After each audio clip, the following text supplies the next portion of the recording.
Bismillahirrahmanirrahim. Assalamu alaikum class. I'm Rashida Parveen and I'm going to teach you environmental chemistry to BS Chemistry 3rd on the topic acid rain. And today our lecture is lecture number 4.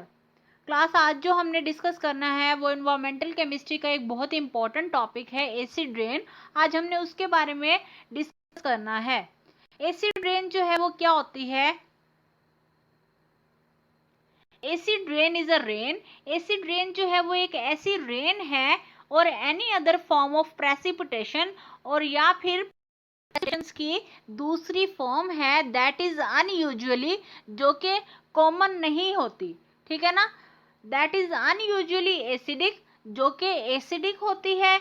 Meaning that it has elevated level of hydrogen ions, यानी कि एक ऐसी acidic rain जो है वो एक ऐसी rain है जिसमें हाइड्रोजन आयंस की कंसंट्रेशन जो है वो ज्यादा होती है. हाइड्रोजन का जो लेवल है वो ज्यादा होता है. It can have harmful effect on the plants. इसके जो इफेक्ट होते हैं वो बहुत ही ज्यादा ड्रास्टिक होते हैं, बहुत ही ज्यादा हार्मफुल होते हैं, जो कि लिविंग थिंग्स को तो इफेक्ट करते ही करते हैं लेकिन नॉन लिविंग थिंग्स को भी इफेक्ट करते हैं. अब हम फर्दर इस टॉपिक को हम फर्दर डिस्कस करेंगे तो हम देखेंगे कि एसिड रेन जो है वो किस तरह से लिविंग थिंग्स के साथ साथ नॉन लिविंग थिंग्स को भी इफेक्ट करती है. It has harmful effect on the plants. Plants को इफेक्ट करती है, इक्वेटिक एनिमल्स को इफेक्ट करती है और उनके इंफ्रास्ट्रक्चर्स को भी इफेक्ट करती है.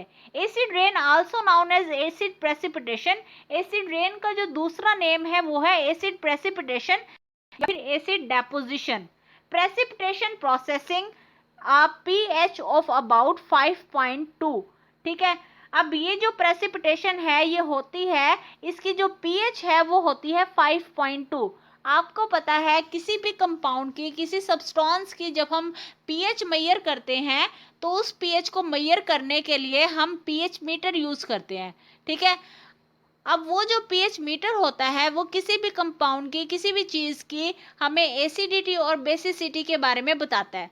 अगर तो उस कंपाउंड की एसिडिटी जो है वो 1 से लेके 7 के दरमियान में है तो वो कंपाउंड जो है वो एसिडिक इन नेचर होगा. लेकिन अगर उसकी pH जो है वो 7 से लेके 14 के दरमियान में है तो वो कंपाउंड जो है वो बेसिक इन नेचर होगा. तो एसिड रेन की pH जो है वो 5.2 यानी कि 1 से लेके 7 के दरमियान में है. तो ये जो रेन है वो एसिडिक इन नेचर होती है, इसीलिए तो इस रेन को एसिडिक रेन कहा जाता है. Below primary produce from the emission of sulphur dioxide. अब ये जो रेन है ये प्रोड्यूस होती है सल्फर डाइऑक्साइड की एमिशन से और नाइट्रोजन के ऑक्साइड्स की एमिशन से.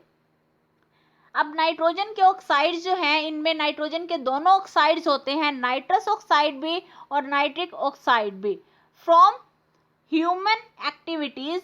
और ये जो एमिशन होती है सल्फर डाइऑक्साइड की और नाइट्रोजन के ऑक्साइड्स की, ये इंसानी सरगर्मियों की वजह से होती है. Mostly the combustion of fossil fuels. Fossil fuels को जब हम कंबस्ट करते हैं तो उनसे सल्फर डाइऑक्साइड और नाइट्रोजन के ऑक्साइड जो है वो जनरेट होते हैं. नेक्स्ट हमने काजेस पढ़ने. एसिड रेन के काजेस कौन कौन से हैं? Acid rain is caused by a chemical reaction. Acid rain जो है वो एक केमिकल रिएक्शन के तहत होती है. दैट बिगन्स, जो कि स्टार्ट होती है व्हेन कंपाउंड्स, जब compounds like sulphur dioxide and nitrogen oxides are released into the atmosphere. जब नाइट्रोजन और सल्फर के ऑक्साइड जो हैं वो रिलीज होके एटमॉस्फेयर के अंदर कंडेंस हो जाते हैं और जब बारिश होती है तो वो बारिश ऑक्साइड्स के साथ रिएक्ट कर लेती है, एक केमिकल रिएक्शन करती है और उस केमिकल रिएक्शन के नतीजे में वो बनाती है acidic rain. These substances can rise very high. अब ये जो सब्सटेंसेस कंसंट्रेशन बहुत ज्यादा हो सकती है इनटू द एटमॉस्फेयर के अंदर, वेयर दे मिक्स, जहां पे वो एक दूसरे के साथ मिक्स हो जाते हैं, एंड रिएक्ट विद वाटर, और वाटर के साथ रिएक्ट कर लेते हैं केमिकल रिएक्शन के जरिए से.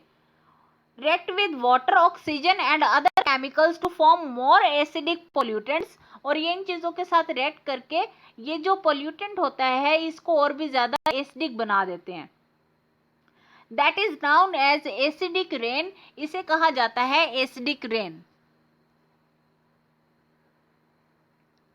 ये जो आपको स्क्रीन पे एक पिक्चर नजर आ रही है, आप इसमें देखें, ये जो कंबशन है, चाहे वो कंबशन फॉसल फ्यूल्स की हो, चाहे वो वोल्केनोस की हो, या फिर इंडस्ट्रियल एफ्लुएंट्स जो है जो एयर के अंदर चले जाते हैं, इसमें सल्फर के ऑक्साइड, नाइट्रोजन के ऑक्साइड्स जो है वो भी होते हैं। तो ये जो जब हमारी इंडस्ट्रीज से या फिर वोल्केनो से जो एमिशन प्रोड्यूस होता है, वो एमिशन एयर के अंदर चला जाता है, ठीक है। उसमें नाइट्रोजन और सल्फर ऑक्साइड्स होते हैं, वो भी एयर के अंदर कंडेंस हो जाते हैं। जब बारिश आती है, अब बारिश जो है वो ऊपर से जमीन की तरफ बहती है, वो ये जो सल्फर और नाइट्रोजन के ऑक्साइड जो है एटमॉस्फेयर के अंदर, इनके साथ केमिकल रिएक्शन के जरिए से एसिडिक रेन बना देती है, ठीक है। ये सल्फर के कंपाउंड्स और नाइट्रोजन के कंपाउंड्स जो है डिफरेंट तरह की ह्यूमन एक्टिविटीज की एमिशन के नतीजे में ये एटमॉस्फेयर के अंदर कंडेंस हो जाते हैं, ठीक है। कंडेंस होने के बाद ये अगर बर्फबारी होती है, तो ये बर्फबारी के साथ जो है वो एसिडिक रेन की फॉर्म में ग्लेशियर्स के ऊपर स्टोर हो जाते हैं। ग्लेशियर्स के ऊपर जो है वो बर्फ की फॉर्म में वहां पे जम जाते हैं। लेकिन अगर बारिश हो रही है लिक्विड फॉर्म में, तो जब बारिश हो रही होती है, तो ये जो ऑक्साइड्स होते हैं सल्फर और नाइट्रोजन के, ये बारिश के पानी के साथ जो है एसिडिक रेन बना के ज़मीन पे बहने लगते हैं, और ज़मीन पे जितनी भी लिविंग और नॉन लिविंग थिंग्स हैं उन सबको इफेक्ट करते हैं।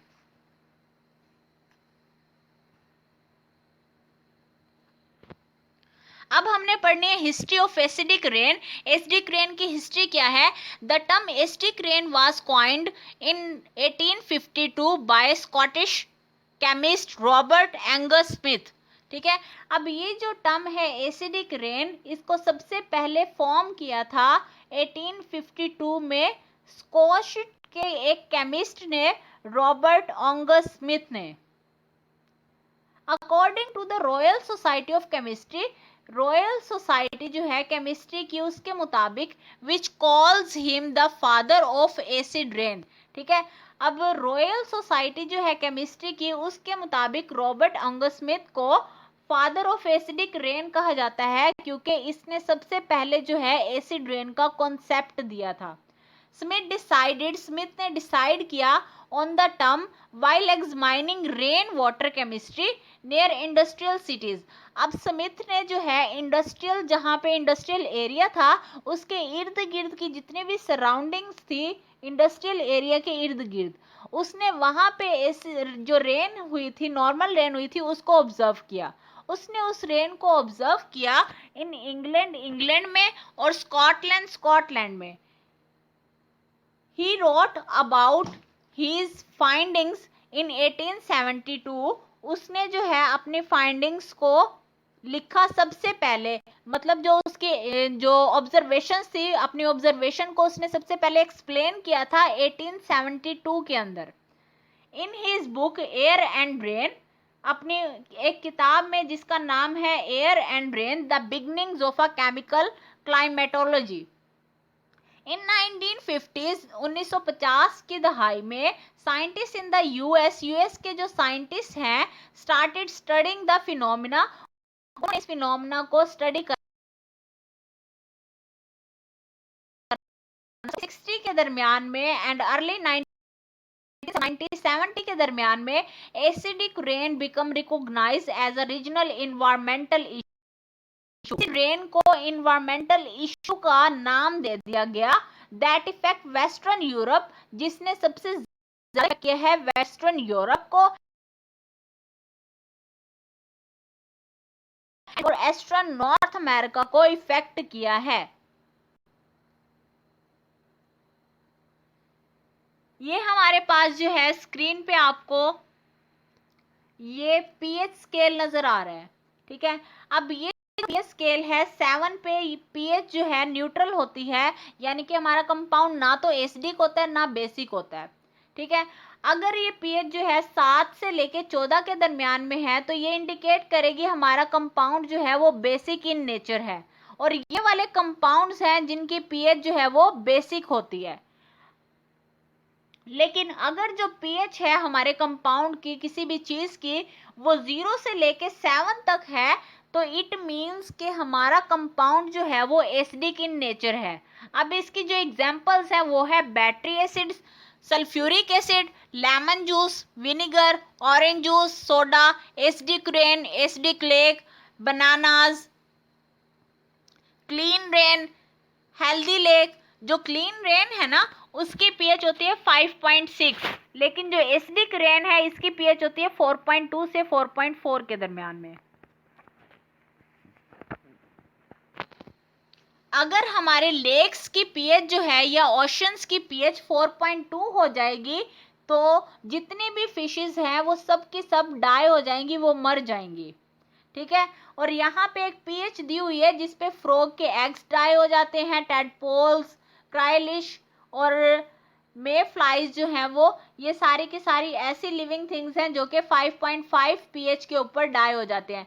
तो आप यहाँ पे देख सकते हैं कि जो एसिडिक रेन है वो किस तरह से फिशेस को भी इफेक्ट करती है, और ये जो फ्रॉग के एग्स हैं, टैडपोल्स हैं, क्राइफिश है और मे फ्लाइज है, इनको किस तरह से इफेक्ट करती है। जब भी एसिडिक रेन होगी तो फिशेस भी मर जाएंगी और ये वाले जो लिविंग थिंग्स हैं ये भी मर जाएंगे। नेक्स्ट हमने एसिड रेन की डेपोजिशन डिस्कस करनी है। एसिड रेन जो है वो दो तरह से हो सकती है, या तो वो वेट डेपोजिशन के जरिए से या फिर ड्राई डेपोजिशन के जरिए से। अब हम देखते हैं कि वेट डेपोजिशन और ड्राई डेपोजिशन क्या होता है। Wet deposition refers to the acidic rain. Wet deposition जो है वो रेफर किया जाता है एसिडिक रेन को, ठीक है, फॉग को और स्नो को। As this acidic water flows over, क्योंकि ये जो पानी होता है चाहे वो स्नो का हो, फॉग का हो या एसिडिक रेन का हो, ये पानी बहता है एंड थ्रू द ग्राउंड, और जमीन के जरिए से it effect plants and animals, और ये पानी जो है जमीन के जरिए बहता हुआ प्लांट और एनिमल्स को इफेक्ट करता है। ड्राई डेपोजिशन का अब हमने पढ़ना है कि ड्राई डेपोजिशन क्या होती है। Dry deposition refer to acidic gas. जो ड्राई डेपोजिशन होती है ना वो एसिडिक गैसेस होती हैं। लाइक हमने अभी पढ़ा कि हमारे जो एटमॉस्फेयर होता है, एटमॉस्फेयर के अंदर नाइट्रोजन और सल्फर के ऑक्साइड्स होते हैं, तो ये वहाँ पे डेपोजिशन के फॉर्म में होते हैं, कंडेंस हो जाते हैं। तो ये जो नाइट्रोजन और सल्फर के ऑक्साइड्स होते हैं ये ड्राई डेपोजिशन कहलाते हैं। ठीक है, about half of the acidity in the atmosphere falls back to the earth. Half जो एसिडिटी है वो दोबारा से एटमॉस्फेयर से जमीन की तरफ आ जाती है through dry deposition, dry deposition के जरिए से। काजेज ऑफ एसिडिक रेन, अब हमने पढ़ने हैं एसिडिक रेन के causes. The causes of acidic rain are sulphur and nitrogen particles which get mix with the wet component of the rain.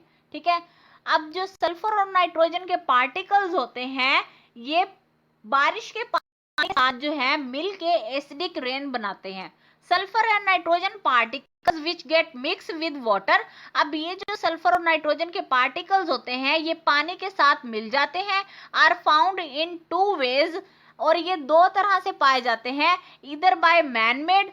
ठीक है, कौन पाए जाते हैं ये सल्फर और नाइट्रोजन के पार्टिकल्स, या तो ये मैन मेड हो सकते हैं, for example emissions are given out from industries और बाय नेचुरल। ठीक है, अगर ये मैन मेड होंगे तो इसकी एग्जांपल ये हो सकती है कि ये इंडस्ट्रीज से जो है एमिशन के जरिए एटमॉस्फेयर के अंदर चले जाते हैं। लेकिन अगर ये नेचुरल कॉजेज की वजह से होते हैं, for example how a lighting strike in the atmosphere, जब बिजली गरजती है तो उस बिजली के गरजने के नतीजे में नाइट्रोजन के ऑक्साइड जो है वो एटमॉस्फेयर के अंदर कंडेंस हो जाते हैं। रिलीज नाइट्रोजन आयंस, बिजली के गरजने से नाइट्रोजन आयंस जो है वो एटमॉस्फेयर के अंदर रिलीज हो जाते हैं। ठीक है, और सल्फर के आयंस भी जो है वो भी बिजली के गरजने से एटमॉस्फेयर के अंदर कंडेंस हो जाते हैं naturally. Is release from the volcanic eruptions, ये भी वोल्केनिक एरप्शन से जनरेट होते हैं। According to the Royal Society of chemistry Royal Society of chemistry के मुताबिक विच कंसीडर्ड हिम, जो कि कंसीडर करती है the father of acidic rain, father of acidic rain को, the word acidic rain was invented in 1852। जो वर्ड है acidic rain का, इसको सबसे पहले इन्वेंट किया था 1852 में स्कॉच के एक केमिस्ट ने, रॉबर्ट एंगस स्मिथ ने। The regular clean rain water, अब जो रेगुलर क्लीन वाटर होता है वो एक्सपीरियंस, हम जिसको एक्सपीरियंस करते हैं, even though it is not clean, बेशक वो इतना ज्यादा क्लीन नहीं होता। For example water and carbon dioxide react together to form weak carbonic acid which are essentially by itself is not extremely harmful. For example हमारे atmosphere के अंदर carbon dioxide जो है वो मौजूद होती है, तो जो बारिश का पानी होता है H2O, वो कार्बन डाइऑक्साइड के साथ रिएक्ट करके कार्बोनिक एसिड बना देता है। अब ये जो कार्बोनिक एसिड होता है ये भी एसिडिक की नेचर होता है, लेकिन ये इतना ज्यादा हार्मफुल नहीं होता कि ये लिविंग और नॉन लिविंग दोनों तरह की चीजों को इफेक्ट करे। वाटर मॉलिक्यूल जो है, जो एटमॉस्फेयर के अंदर प्रेजेंट होते हैं बादलों की फॉर्म में, वो कार्बन डाइऑक्साइड गैस के साथ रिएक्ट करके कार्बोनिक एसिड जो है वो बना देते हैं। नेक्स्ट है the pH of regular rain water is around 5.7। जो नॉर्मल वाटर होता है ना, नॉर्मल बारिश का पानी, उसकी जो पीएच होती है वो 5.7 के नियर अराउंड होती है, giving it an acidic nature. बेशक इसकी नेचर भी एसिडिक होती है, लेकिन ये इतना ज़्यादा हार्मफुल नहीं होता कि लिविंग और नॉन लिविंग थिंग्स को इफेक्ट करे। The oxides of nitrogen and sulphur are blown away. जो सल्फर और नाइट्रोजन के ऑक्साइड्स होते हैं वो यहाँ से परे हट जाते हैं बाय द विंड, हवा के जरिए से, along with the dust particles, और इनके साथ साथ डस्ट पार्टिकल भी हवा के जरिए से बारिश वाली जगह से हट जाते हैं। They settle on the earth surface, और फिर जब ये वहां से बारिश वाली जगह से हट जाते हैं फिर ये डिपॉजिट हो जाते हैं जमीन की सरफेस के ऊपर, coming down in the form of precipitation. Precipitation की फॉर्म में ये जमीन की सतह के ऊपर कंडेंस हो जाते हैं।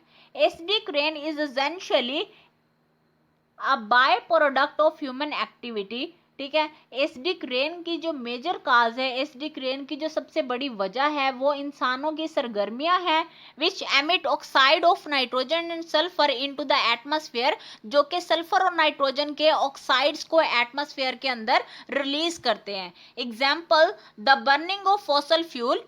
ठीक है, for example burning of fossil fuel से भी ये जो ऑक्साइड्स हैं ये जनरेट होते हैं। Unethical waste emission disposal techniques. ठीक है, अनएथिकल वेस्ट डिस्पोजल टेक्निक्स जो हैं इनसे भी ये नाइट्रोजन और सल्फर के ऑक्साइड जो है ये एटमॉस्फेयर के अंदर एमिट हो जाते हैं। Sulphur oxides and nitrogen oxides undergo oxidation. ये जो सल्फर और नाइट्रोजन के ऑक्साइड्स होते हैं ना, ये ऑक्सीडेशन रिएक्शन शो करते हैं and then react with water, और फिर ये वाटर के साथ रिएक्ट करते हैं। और वाटर कौन सा होता है? बारिश का पानी। ये बारिश के पानी के साथ रिएक्ट कर लेते हैं, resulting in the formation of sulphuric acid. Sulphuric acid बनता है एंड नाइट्रिक एसिड रिस्पेक्टिवली। अगर सल्फर के ऑक्साइड्स हैं वो ऑक्सीडेशन के बाद बारिश के पानी के साथ रिएक्ट करते हैं तो ऑब्वियसली सल्फ्यूरिक एसिड बनेगा, लेकिन अगर नाइट्रोजन के ऑक्साइड्स हैं वो ऑक्सीडेशन के बाद बारिश के पानी के साथ रिएक्ट करते हैं तो ऑब्वियसली नाइट्रिक एसिड ही बनेगा। The following reaction will clarify the acid formation reaction. अब जो सल्फर के ऑक्साइड्स हैं वो एटमॉस्फेयर के अंदर जो ऑक्सीजन प्रेजेंट होती है 22%, उस ऑक्सीजन के साथ रिएक्ट करके फिर ये बारिश के पानी के साथ रिएक्ट कर लेते हैं और सल्फ्यूरिक एसिड के फॉर्म में ये एसिडिक रेन की सूरत में नीचे बहने लगते हैं। नेक्स्ट है नाइट्रोजन के ऑक्साइड जो है वो एटमॉस्फेयर के अंदर ऑक्सीजन प्रेजेंट होती है, इस ऑक्सीजन के साथ रिएक्ट करके फिर ये बारिश के पानी के साथ रिएक्ट कर लेते हैं और नाइट्रिक एसिड के फॉर्म में एसिडिक रेन की सूरत में ये जमीन पे बहने लगते हैं और लिविंग और नॉन लिविंग थिंग्स को इफेक्ट करते हैं। How acidic rain is form, इसको हम प्रीवियस स्लाइड पे डिस्कस कर चुके हैं। Effect of acidic rain, acidic rain के कौन कौन से इफेक्ट हैं? Acidic rain is very harmful to the agriculture. Acidic rain जो है वो बहुत ही ज्यादा नुकसानदा होती है एग्रीकल्चर के लिए, प्लांट्स के लिए और एनिमल्स के लिए। It washes away all the nutrients, ये जितने भी न्यूट्रिएंट्स होते हैं ना जमीन के ऊपर उन सबको बहा ले जाती है। Which are required for the growth and survival of plants, जो कि प्लांट्स की सर्वाइवल और उनकी नॉर्मल ग्रोथ के लिए बहुत ज़्यादा इसेंशियल होते हैं।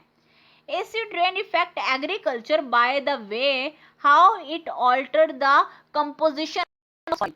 ठीक है, अब जो प्लांट, जब वो प्लांट ग्रो करते हैं जमीन के अंदर तो सबसे ज्यादा नेसेसरी कंडीशन जो है उनके लिए सॉइल की पीएच होती है। लेकिन जब ये एसिडिक रेन बारिश की फॉर्म में जमीन पे बहने लगती है तो ये जमीन की जो मिट्टी होती है उसकी पीएच को भी कम कर देती है, जिसकी वजह से प्लांट जो है वो अल्टीमेटली इफेक्ट होते हैं और प्लांट की प्रॉपर ग्रोथ नहीं हो पाती।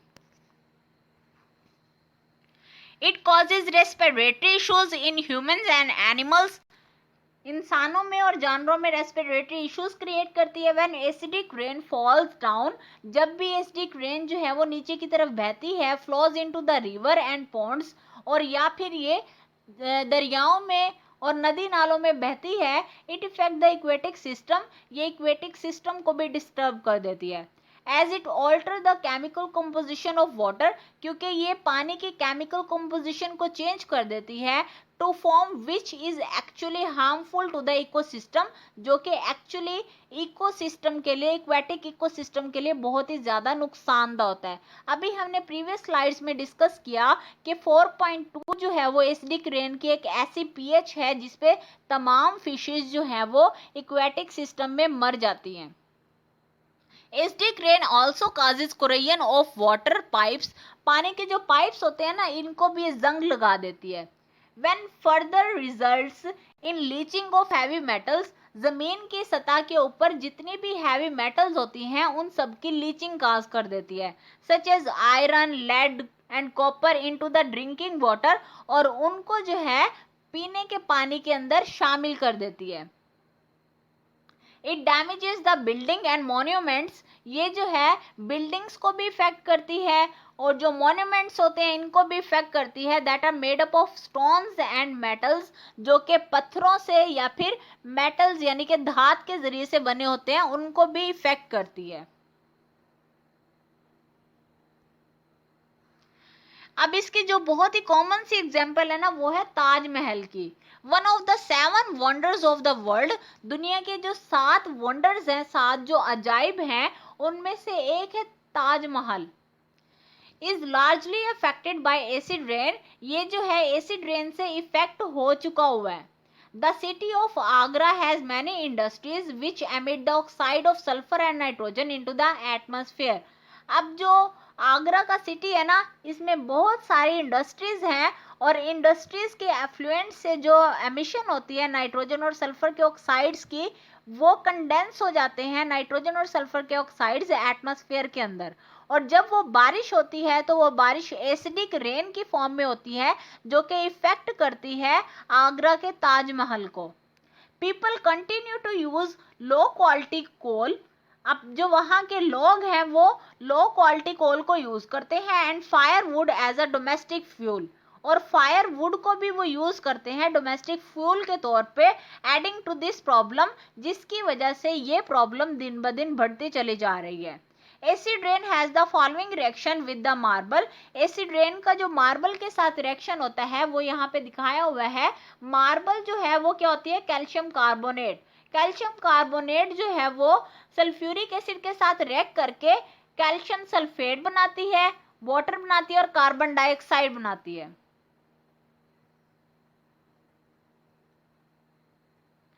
नेक्स्ट है statue of liberty which is made of copper has also been damaged by the cumulative action of acid rain। अब ये जो लिबर्टी का स्टैच्यू है ये भी एसिड रेन की वजह से डैमेज हो चुका हुआ है। ऑक्सीडेशन फॉर ओवर 30 years, ये तकरीबन 30 सालों से ये डैमेज ही होता चला जा रहा है, and is there for becoming green, और अब ये ग्रीन कलर का होता चला जा रहा है।